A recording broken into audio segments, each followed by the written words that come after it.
Hello everyone and welcome to another episode of Jedi Mantis Tastes.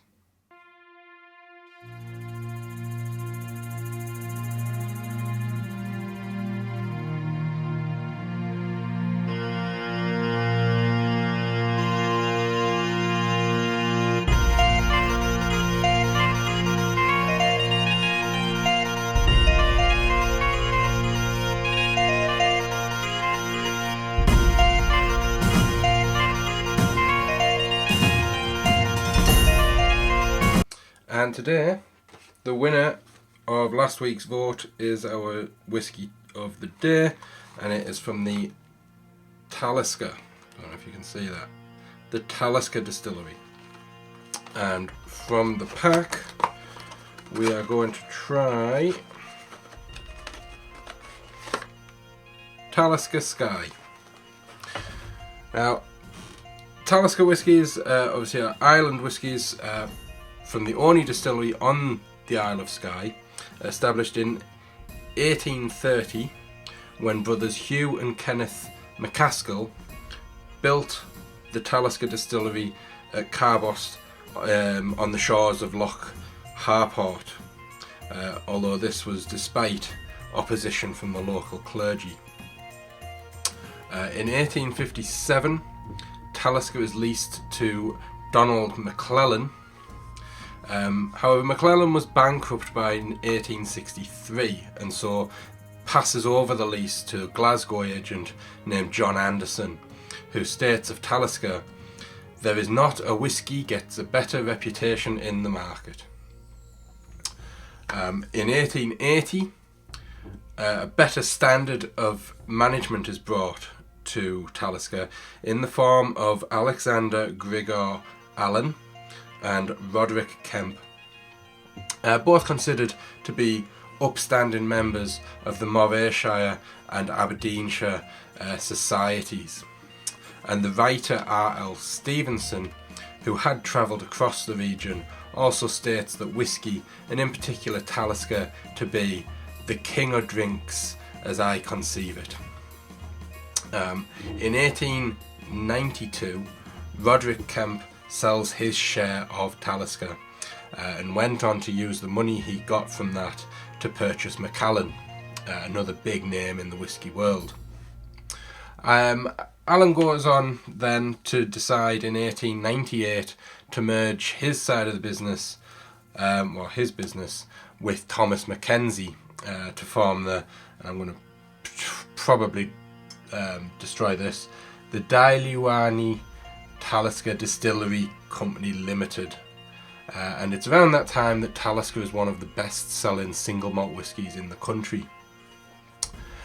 By 1900, the success of Talisker brings about a much-needed improved infrastructure in the form of Talisker's own pier, their own tramway, and their own worker housing, allowing them to be a much more successful business.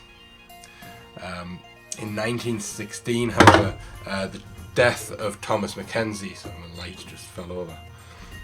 The death of Thomas Mackenzie gave both John Walker and Sons and John Dewar and Sons the chance to form a consortium and take over Talisker. And in 1928, a form of triple distillation, originally commonly used throughout Scotland, is abandoned. Although it did not impact the sales and quality of the business. 1941, we saw Talisker, like so many other distilleries at the time, shut down during the war. This was mainly to conserve barley.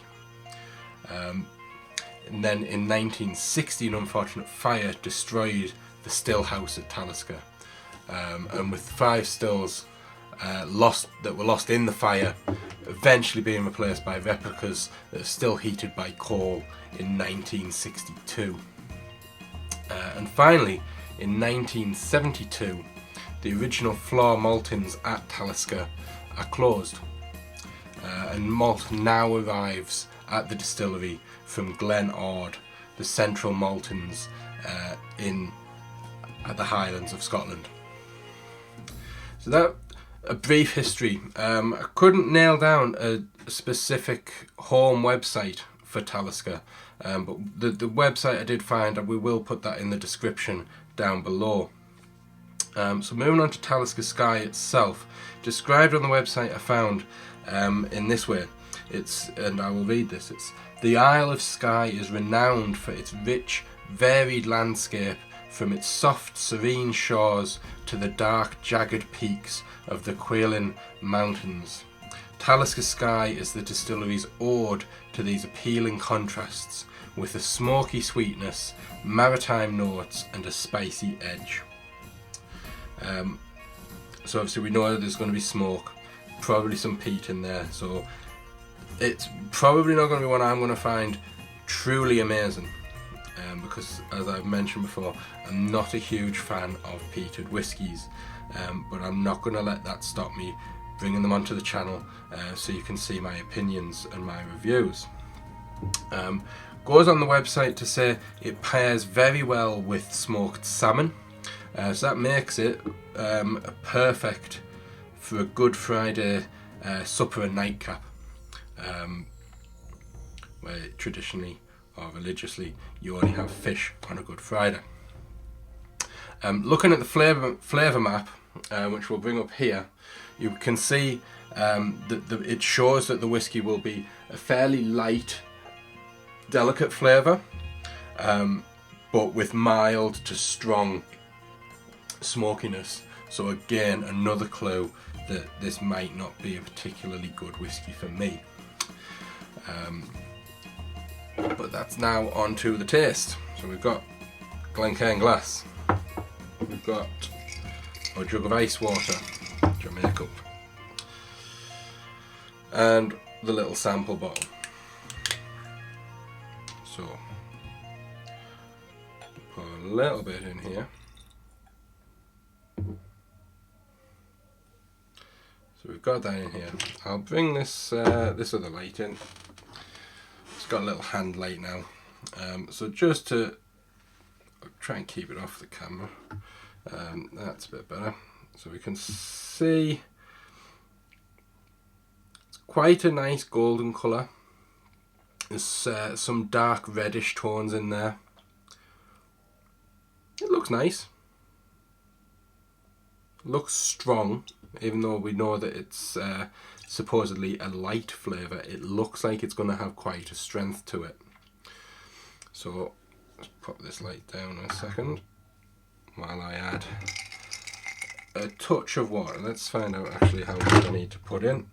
The Talisker Skye is unusually 45.8% volume, so quite an odd strength. Normally a round figure, this one's not. It's got a point in there, so we're going to add a little bit more than we would normally in there. Now there was a note, and I can smell the smoke already. There was a distinct swirl in there, so I don't know, can we see, is this... Couldn't find any information. It could well be non-chill filtered.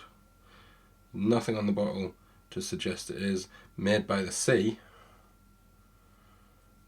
But let's have a look. So get the light back up here. So yeah, there's definite cloud in there. So I would say almost certainly this is non-chill filtered. So we'll have a swirl around and dive in with the nose. Immediately there's that smoke, that peat. You can smell like a sea air. That'll be the maritime notes it's saying about. But overwhelmingly peaty and smoky.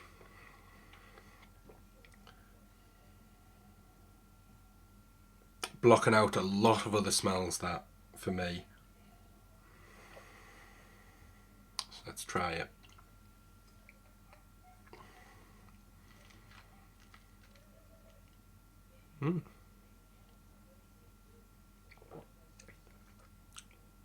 That's strange. It almost felt fizzy on my tongue. I could feel it tingling away, It's almost as if it was bubbling, like a sparkling whiskey. That sensation wasn't altogether unpleasant, but a lot of the flavours are hidden well behind that wall of smoke.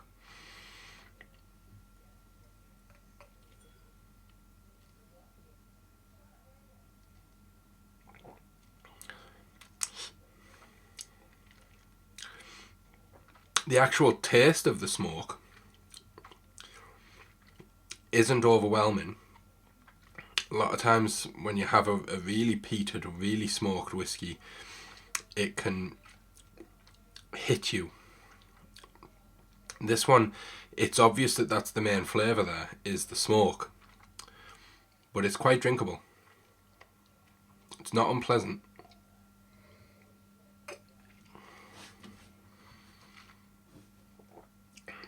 That sensation on the tongue is unreal. I've never experienced that with a whiskey before. Almost like a fizz along the top of the tongue while the whiskey's sitting there. It's very smooth as well. I must add that. There's no burn on there. None at all. Very, very smooth whiskey, this one. Little bit of spice lingering on the tongue after it's gone.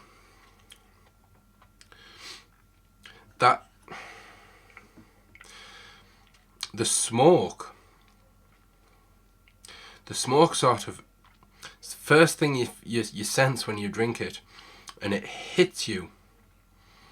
Not with taste, but you just, it's hard to say not with taste. It's obviously you taste it. I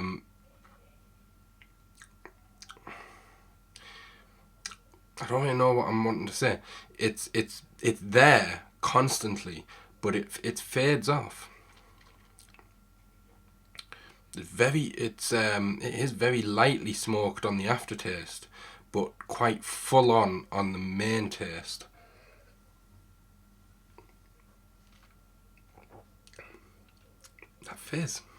That fizz is weird.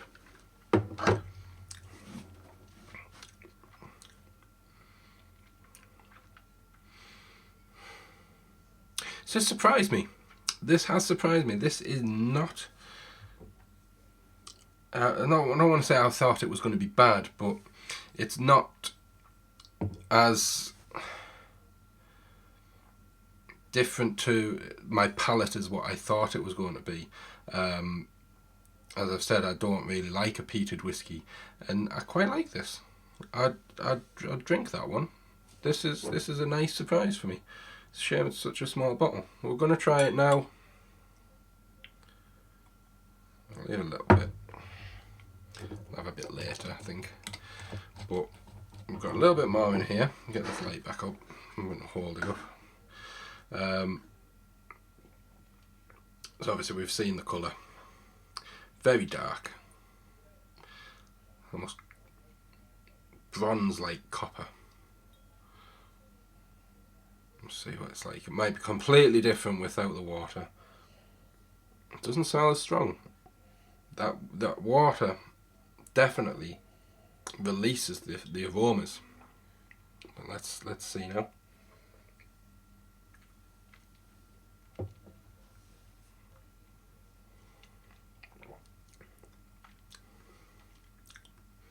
Bit more of a tingle. That fizz is still there. A bit more on the back of the lips without the water. You get that little spice tingle. Still not overly powerful on that smoke and the peat. It's prevalent in the flavour. If you could say that flavour was different to taste, it's strong in flavour but not in taste. If you know what I mean.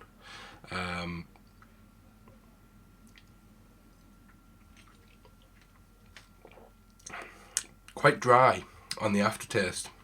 Dry in the back of the lips as the tingle fades.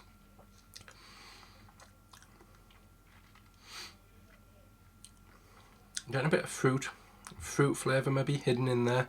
It is hard to pick that out because of the smoke and the peat. But in terms of the peat levels, pleasantly surprised.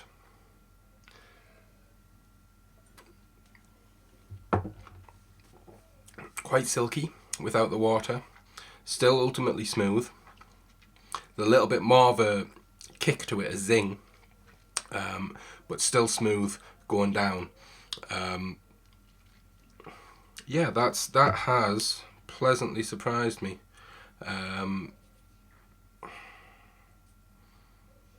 I might, if I see a big bottle of that, I might buy myself one, because I quite like that, which is an unusual decision for me, being that it is a peated whiskey.